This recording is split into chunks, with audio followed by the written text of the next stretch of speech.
Good evening dear students, मैं engineer Manoj Kumar Gurjar आप सभी का स्वागत करता हूं भौतिक विज्ञान और विज्ञान की विशेष कक्षाओं में। जैसा कि आप विधिवत तरीके से ये पहले से जानते हैं कि अपन नेवी, एयरफोर्स और एनडीए के लिए फिजिक्स बाय मनोज सर के नाम से अपना एक यूट्यूब चैनल है। लेकिन हमने ये सोचा है कि वर्तमान समय में लॉकडाउन की वजह से विद्यार्थी प्रॉपर तरीके से क्लास नहीं ले पा रहे छोटी कक्षाओं में भी। इसके लिए हमने कक्षा 10 के लिए और कंपटीशन परीक्षाओं की तैयारी करने वाले विद्यार्थियों के लिए हमने एक अलग से यूट्यूब चैनल बनाया है एजुकेशनल एकेडमी के नाम से, जिसके अंदर हम 2 अध्यापक गण वर्तमान में सेवाएं दे रहे हैं। मैथमेटिक्स जो पढ़ा रहे हैं रवि यादव सर आपको मैथमेटिक्स पढ़ा रहे हैं कक्षा 10 की, और मैं आपको विज्ञान विषय पढ़ाऊंगा कक्षा 10 की। देखिए, सबसे पहले अपन ये बात करते हैं Rajasthan board of secondary education जो है उसके अंदर विज्ञान विषय के अंदर 20 नंबर के इंटरनल होते हैं, अर्थात 2 टेस्ट जो एग्जाम होते हैं, जो 2 टेस्ट होते हैं वो 10-10 नंबर के 2 टेस्ट होते हैं। उन 20 नंबर वो इसके यहाँ से भेजे जाते हैं 20 में से, तथा एक्सटर्नल 80 नंबर का आपका पेपर होता है। इस प्रकार से टोटल 100 नंबर का विज्ञान का पूर्णांक होता है। टोटल चैप्टर है जो विज्ञान में अपने वो 20 चैप्टर हैं, जिनमें से एक भाग होता है भौतिक विज्ञान को ज्यादातर विद्यार्थी कठिन विषय के रूप में मानते हैं। तो भौतिक विज्ञान जो विषय है उसका टोटल जो मार्क्स है वो 15 नंबर की भौतिक विज्ञान आपकी कक्षा 10 के सिलेबस में है, जिसमें से मुख्य रूप से 3 चैप्टर हैं 9, 10 और 11। 9, 10 और 11। 9वीं चैप्टर का नाम है प्रकाश जो 5 नंबर का है, 10वीं चैप्टर का नाम है विद्युत धारा जो 5 नंबर का है, और 11वीं चैप्टर का नाम है कार्य, ऊर्जा और शक्ति जो भी 5 नंबर का है। आज अपन सबसे पहले 9वीं चैप्टर के बारे में पढ़ेंगे जिसका नाम है प्रकाश। क्या नाम है? प्रकाश। चैप्टर नंबर अपना है 9 और चैप्टर का नाम है प्रकाश। देखिए, कोई भी जो चीज है उसको पढ़ने से पहले हमें यह पता होना चाहिए कि वो होती क्या है। तो प्रकाश को पढ़ने से पहले हमें यह पता होना चाहिए कि प्रकाश होता क्या है। देखिए, प्रकाश की जो परिभाषा है वो आपको अजीब तरीके से लगेगी। प्रकाश जो है स्वयं दिखाई नहीं देता, प्रकाश स्वयं दिखाई नहीं देता, स्वयं दिखाई नहीं देता,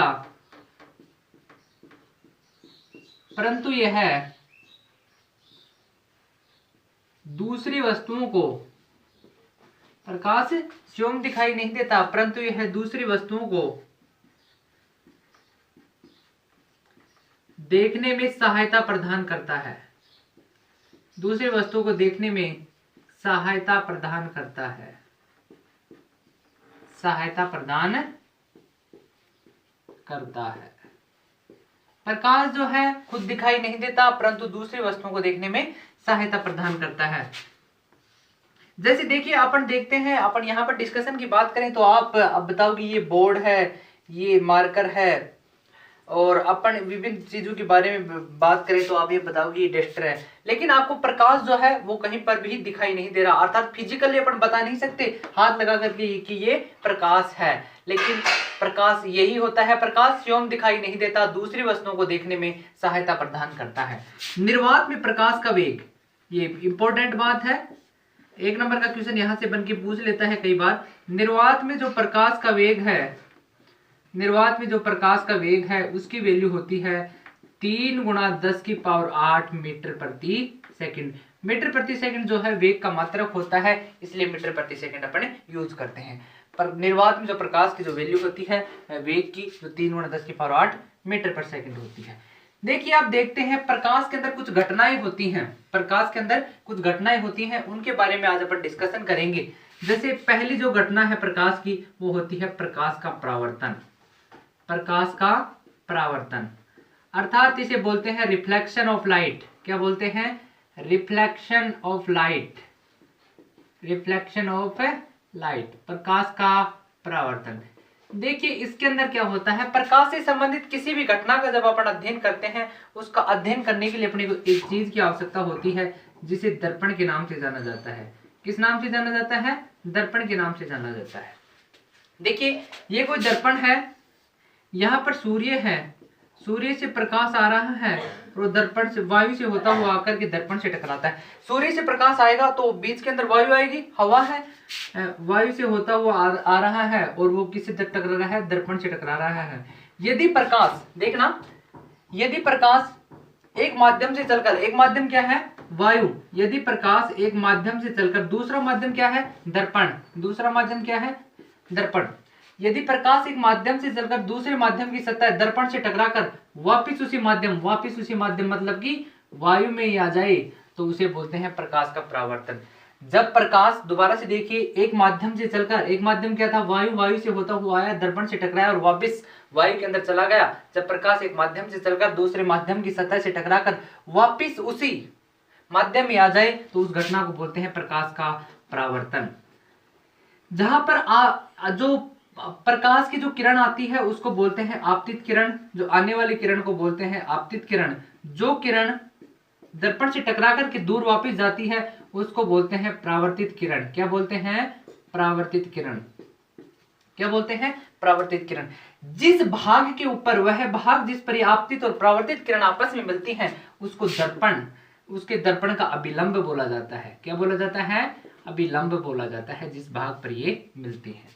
देखिए परावर्तन होता क्या है, आपको ये बहुत इंपॉर्टेंट बात है, वेरी वेरी इंपॉर्टेंट। आपको डेफिनेशन पूछ सकता है, प्रकाश का परावर्तन क्या होता है और प्रकाश के परावर्तन के नियम। प्रकाश का परावर्तन होता क्या है? जब कोई प्रकाश की किरण एक माध्यम से चलकर दूसरे माध्यम की सतह से टकराकर वापिस उसी माध्यम में आ जाए तो उसे प्रकाश के परावर्तन के नाम से जाना जाता है। और इसके दो प्रकार होते हैं, मुख्य रूप से दो नियम होते हैं प्रकाश के परावर्तन के। वो देखिए क्या क्या होते हैं नियम। जैसे अपन ने अभी देखा, ये था अपना डायग्राम से अच्छी तरह से आपको समझ में आ गया होगा। ये आपतित किरण होती है, ये परावर्तित किरण होती है। ये आपतित किरण होती है, ये कौन सी किरण होती है? परावर्तित किरण होती है। देखिए जो पहली जो कंडीशन है वो यही होती है, आपतित किरण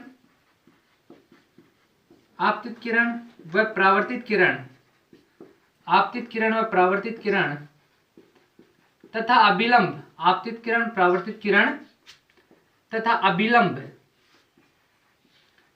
आपतित किरण, परावर्तित किरण तथा अभिलंब एक ही तल पर स्थित होते हैं। एक ही तल पर स्थित होते हैं। कहने का मतलब यह है, आने वाली किरण, जाने वाली किरण और अभिलंब तीनों एक ही पॉइंट के ऊपर स्थित होते हैं। यह होता है परावर्तन का प्रथम नियम। परावर्तन का दूसरा नियम यह होता है कि आपतित किरण और परावर्तित किरण, और ये क्या है? अभिलंब। क्या है ये? अभिलंब। आपतित किरण और अभिलंब, ये आपतित किरण है और ये अभिलंब है, इन दोनों के मध्य जो कोण बनता है उसको आपतन कोण, और परावर्तित किरण और अभिलंब इन दोनों के मध्य जो कोण बनता है उसको परावर्तन कोण बोलते हैं। आपतन कोण को आई से, कोण आई क्या होता है? आपतन कोण। आपतन कोण जो किस किस के मध्य बनता है? आपतित किरण और अभिलंब। आपतित किरण व अभिलंब के मध्य जो कोण बनता है उसको बोलते हैं आपतन कोण। और कोण आर होता है परावर्तन कोण, जो कि परावर्तित किरण और अभिलंब के मध्य बनता है। दूसरा नियम कहता है कोण आई बराबर कोण आर। आपतित किरण द्वारा बनाए गए आपतन कोण और परावर्तित किरण द्वारा बनाए गए परावर्तन कोण का मान समान होता है। ये होता है प्रकाश के परावर्तन से संबंधित कुछ बातें। जो भी पृथ्वी के ऊपर अपन चीजों को देख पाते हैं, जिस भी चीज को अपन देख पाते हैं वो केवल प्रकाश के परावर्तन के कारण ही संभव हो पाता है। आज अपन ने प्रकाश के परावर्तन के बारे में डिस्कशन करा, कल अपन प्रकाश के अपवर्तन के बारे में देखेंगे, फिर प्रकाश के पूर्णांतरिक परावर्तन, विवर्तन और लेंस से संबंधित गतिविधियां देखेंगे। तो देखिए आपको हमारे एजुकेशनल एकेडमी, जो हमारा ग्रुप है एजुकेशनल एकेडमी, आप इसको सब्सक्राइब कीजिए और शेयर कीजिए ज्यादा से ज्यादा, ताकि लोग, जो स्टूडेंट्स हैं, इसका प्रॉपर तरीके से फायदा उठा सके। हमारा ध्येय है कि हर एक स्टूडेंट्स तक एजुकेशन का जो माहौल है वो हर एक विद्यार्थी तक पहुंचे। इसलिए हमने मैथमेटिक्स और साइंस, मैथ्स और साइंस की तो कक्षाएं शुरू कर दी हैं तथा अति शीघ्र हम इंग्लिश विषय की कक्षाएं भी शुरू करने जा रहे हैं। इसी चैनल के ऊपर हम इंग्लिश की कक्षाएं भी अति शीघ्र शुरू करेंगे।